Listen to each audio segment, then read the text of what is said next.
Hi, I'm Bob Iotti, partner with TABB Group, and I'm here with my colleagues Adam Sussman, partner, and Miranda Mizzen, principal, and we're here to talk about the discussed merger between the NYSE and Deutsche Börse. And I think the first question to kick this off is, where will the dominoes fall? If this does happen, and if it doesn't happen, what's the impact on global market structure, and where will the dominoes fall?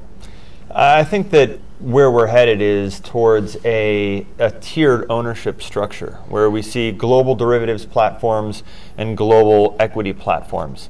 So I would say that the next thing on the list has got to be something with the CME, perhaps with BMF Bovespa, perhaps one of the derivatives exchanges in Asia. I think that's kind of where you're headed, particularly if you look at the market caps and where the profits are. It wouldn't seem logical for the CME to go after an equity exchange. That just doesn't seem to make a lot of sense. So I think that's that would be the next step. I think there's also to consider NASDAQ's position in Europe. They've obviously made a few attempts to get into Europe, not with any particular success. So what might they do to accelerate that? Maybe they're a possibility for teaming up there. I think the other thing to consider is that if the NYSE and the Deutsche Börse do come together, they've obviously got this very big derivatives element, but you're lacking in all that the underlying UK equity. So how does that fit into the mold? And maybe there's a piece of that particular puzzle missing. Where does that then leave the other larger exchanges? You mentioned Bovespa. NASDAQ, LSE obviously are other candidates for some kind of partnership, as well as some of the larger Asian exchanges. Well, one of the things that's kind of fallen off of the radar in all this talk, and maybe that's just the size of the market, is the Andean exchanges in Latin America have recently merged to form the MILA. So it would be interesting to see what the BMF does there if they really try to form a kind of a South American unified exchange platform. And given the way the economies are working down there, I think that would create a pretty powerful exchange moving forward. See, I would think the Asian markets would be more in play now, because then they're going to be sitting out on the sidelines looking for opportunities. And if this is the sign of more sort of global cross-geo, cross-asset trading, does that create a situation where the largest Asian exchanges become more attractive to some combined entity of Deutsche Börse, NYSE, or some challenger, of it's LSE or NASDAQ or some other one? Is that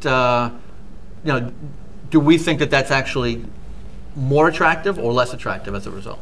I think it's probably more attractive, at least equally. I mean, there's no guarantee that the Singapore and Australian that will go through, and if it doesn't, those two are still in play. So I think there's still very much a lot going on here. I mean, I think that the kind of holy trinity would be Singapore, Australia, and then NASDAQ. I was talking to an exchange analyst yesterday who reminded me that Australia and Singapore both run NASDAQ technologies. So, even just from a technology platform, why not own your platform? Get a little bit of diversification into U.S. equity and options markets. So I think that would be an interesting team up as well. Yeah, and on the derivative side, certainly, Korea obviously is one of the largest derivatives exchanges, which creates another attractive entity for some U.S./European combination to go after. I think you don't hear a lot of talk about Korea as a target, but certainly it's a leading. Yeah, I think that the problem with some of the Asian markets is they do tend to be pretty nationalistic and protectionist. So Japan's not, Korea's not going to let Japan buy them, and you would never see Korea, China, Japan. None of those are ever going to get together. Hong Kong, because of its because of its relationship with China and the issues with currencies, I just don't.